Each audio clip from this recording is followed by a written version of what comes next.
इसका हिस्सा थे, आज भगोड़े हैं, आज गद्दार हैं। तो गद्दारों का नाम इस पवित्र ऑफिस में मत लिया करिए, उनका नाम भारतीय जनता पार्टी के ऑफिस में लिया करिए, यहाँ पर नहीं। कांग्रेस कार्यालय में खड़े हैं, कांग्रेस के नेता से बात कर रहे हैं, आजाद साहब का नाम क्यों ले रहे हैं? आजाद साहब का नाम भारतीय जनता पार्टी के ऑफिस में जाकर लीजिए, आजाद साहब के बारे में भारतीय जनता पार्टी के नेताओं से पूछिए।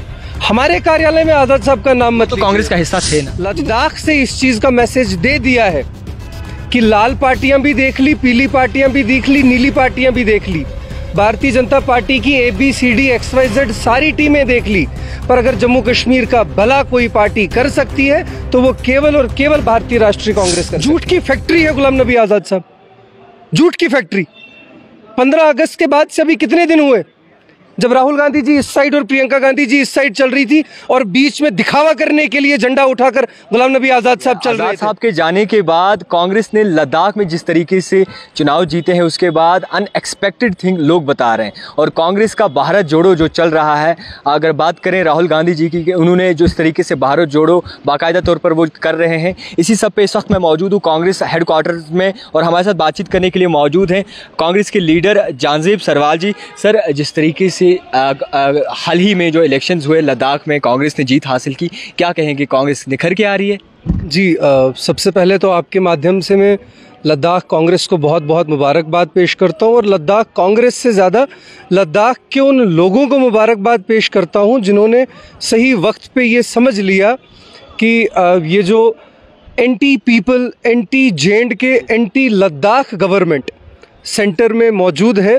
जिन्होंने लगातार कोई भी प्रयास नहीं छोड़ा जम्मू कश्मीर की पहचान पर अटैक करने के लिए, जम्मू कश्मीर के लोगों पर अटैक करने के लिए, उनको एक मुंह तोड़ जवाब दिया। और यकीनन जम्मू कश्मीर के लोगों ने, लद्दाख के लोगों ने, और आने वाले दिनों में पूरे देश में आप ये चीज़ देखेंगे कि लोग ये चीज़ समझ चुके हैं कि अगर भारतीय जनता पार्टी की भारत तोड़ो नीति के खिलाफ कोई पार्टी मैदान में है तो वो भारत जोड़ो अभियान चलाने वाली भारतीय राष्ट्रीय कांग्रेस है।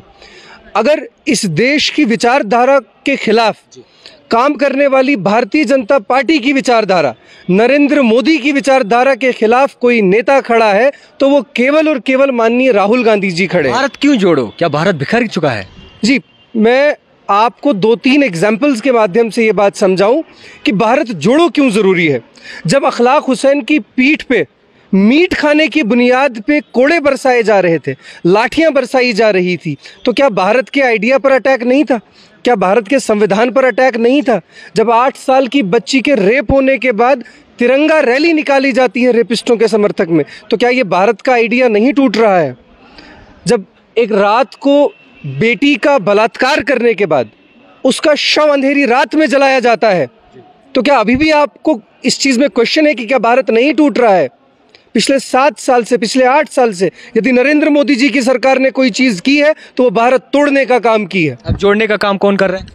जोड़ने का काम 1947 से पहले भी भारतीय राष्ट्रीय कांग्रेस ने किया था। वही हलफ लेकर, वही अज़्म लेकर एक बार फिर माननीय राहुल गांधी जी मैदान में है और भारत को जोड़ के, भारत के लोगों को जोड़ के इस भारत तोड़ो विचारधारा के खिलाफ मैदान में खड़े थे, खड़े हैं और खड़े रहेंगे। जिस तरीके से अब बातें चल रही हैं, इलेक्शंस नज़दीक हैं, ये बताया जा रहा है कि जल्द ही शायद जो है इलेक्शंस होने वाले हैं। आने वाले इलेक्शंस में किस तरीके का रुझान आपका कश्मीर घाटी में देखने को मिलेगा? जी, केवल कश्मीर घाटी में नहीं, पूरे जम्मू कश्मीर में आने वाले समय में पूर्ण बहुमत के साथ भारतीय राष्ट्रीय कांग्रेस की सरकार बनेगी। लोग अपना पूरा विश्वास, अपना मत भारतीय राष्ट्रीय कांग्रेस पर दिखाएंगे। ये आने वाले समय में जम्मू कश्मीर की जनता ने लद्दाख से इस चीज़ का मैसेज दे दिया है कि लाल पार्टियां भी देख ली, पीली पार्टियां भी देख ली, नीली पार्टियां भी देख ली, भारतीय जनता पार्टी की ABCD XYZ सारी टीमें देख ली, पर अगर जम्मू कश्मीर का भला कोई पार्टी कर सकती है तो वो केवल और केवल भारतीय राष्ट्रीय कांग्रेस कर सकती है। अगर आज के वक्त में बात करें भारतीय जनता पार्टी की A टीम कहा जाए तो किसको कहेंगे? जी, ये तो पूरा कश्मीर कह रहा है, ये तो पूरा जम्मू कश्मीर कह रहा है कि नागपुर के ऑर्डर्स पे एक कद्दावर नेता कराकुली लगा कर पिछले दिनों कश्मीर की गलियों में घूम रहा था, वो भारतीय जनता पार्टी की A टीम है। आज़ाद साहब के ग्रुप में एक का संदेशा है, कहा है उन्होंने कि अब जो कांग्रेस के प्रेसिडेंट कर रहे हैं भारत जोड़ो, वो उन्हें आज़ाद साहब ने ज़मीन पे चलना सिखाया है। जी देखिए, इससे पहले भारत जोड़ो तो ये कि आप कांग्रेस कार्यालय में खड़े हैं, कांग्रेस के नेता से बात कर रहे हैं, आज़ाद साहब का नाम क्यों ले रहे हैं? आज़ाद साहब का नाम भारतीय जनता पार्टी के ऑफिस में जाकर लीजिए। आज़ाद साहब के बारे में भारतीय जनता पार्टी के नेताओं से पूछिए। हमारे कार्यालय में आज़ाद साहब का नाम मत तो लीजिए। कांग्रेस का हिस्सा थे ना। अरे आज़ाद, आपने खुद कह दिया कि कांग्रेस का हिस्सा थे, आज भगोड़े हैं, आज गद्दार हैं।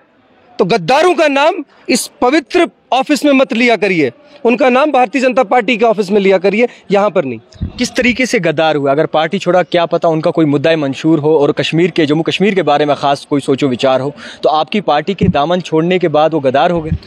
घर छोड़ के, परिवार को छोड़ के, बुजुर्गों को छोड़ के, और उस परिवार ने जिसने पाला और पोसा, जिसने ये ओहदे दिए, जिसने ये प्रोटोकॉल दिया, जिसकी वजह से 40 साल ये कराकुली पहने हुए थे, आज उस परिवार की पीठ पर छुरा भोंकने वाले शख्स को आप गद्दार नहीं कहेंगे तो क्या महाराजा कहेंगे? वो तो ये भी कहते हैं कि प्रेसिडेंट साहब से कई दफ़ा हमने मिलने की कोशिश की, मगर वो कोई मुलाकात नहीं देते थे, वो सीरियस नहीं थे कांग्रेस को लेकर। झूठ की फैक्ट्री है गुलाम नबी आज़ाद साहब, झूठ की फैक्ट्री। 15 अगस्त के बाद से अभी कितने दिन हुए जब राहुल गांधी जी इस साइड और प्रियंका गांधी जी इस साइड चल रही थी, और बीच में दिखावा करने के लिए झंडा उठाकर गुलाम नबी आज़ाद साहब चल रहे थे। अभी कुछ ही महीने हुए हैं, तो महीनों को साल में कन्वर्ट कर रहे हैं गुलाम नबी आज़ाद साहब। मैंने पहले कहा कि ये नागपुर से एक बीमारी जम्मू कश्मीर में आई हुई है। नागपुर के एजेंडा को लेकर एक कराकुली वाला नेता नागपुर का एजेंडा जम्मू कश्मीर में फैला रहा है। जिस तरह से आप लोग कोविड से बचे थे, कोविड की बीमारी की तरह ही एक कराकुली वाली बीमारी जम्मू कश्मीर में आ गई है। जम्मू कश्मीर के लोगों को इस बीमारी से बचना है अगर जम्मू कश्मीर को बचाना है। एक आखिरी सवाल रहेगा जांजेब भाई कि जिस तरीके से आप इलेक्शंस नज़दीक हैं, इलेक्शंस में आपके खिलाफ आपका अपोजिशन जो है कांग्रेस के खिलाफ आज़ाद साहब भी होंगे, कंपटीशन मानते हैं? ये किसने कहा आपको कि वो हमारे खिलाफ खड़े हैं? हमारे खिलाफ कल भी भारतीय जनता पार्टी खड़ी थी, आज ये सब लोग उनके साथ दाएं बाएं हैं। आज़ाद साहब का तो कहीं खाता नहीं खुलेगा। उनको ये देखना चाहिए कहीं उनकी ज़िंदगी के पहले चुनाव जो उनके कन्वेंशन में बड़े हुजूम में लोग होते हैं। अरे देखिए, हुजूम लोग हर कन्वेंशन में चले जाते हैं, लोग बहुत तंग आ जाते हैं घर पे। संडे को सिनेमा हॉलों में भी बहुत रश होता है फिल्म देखने के लिए। इसी तरह की फिल्म देखने के लिए आज़ाद साहब की रैली में भी चले गए। आज़ाद साहब का और उनकी पार्टी का हाल, आज़ाद साहब ने जो जीवन का पहला चुनाव इंदरवाल से लड़ा था, जिसमें ज़मानत जब्त हो गई थी, आने वाले चुनाव में वही इंदरवाल के चुनाव का हाल गुलाम नबी आज़ाद साहब का और उनके साथियों का जम्मू कश्मीर में होने वाला है। खैर, जिस तरीके से जांजेब साहब का कहना है कि आते वक्त में बदलाव आएगा और वो बदलाव जो है महज कांग्रेस पार्टी ही ला सकेगी, और आज़ाद साहब किसी भी कंपटीशन में हमारे साथ नहीं है, बल्कि वो भाजपा सरकार के साथ खड़े हैं। देखते रहिए द टाइपराइटर जावेद खान के साथ।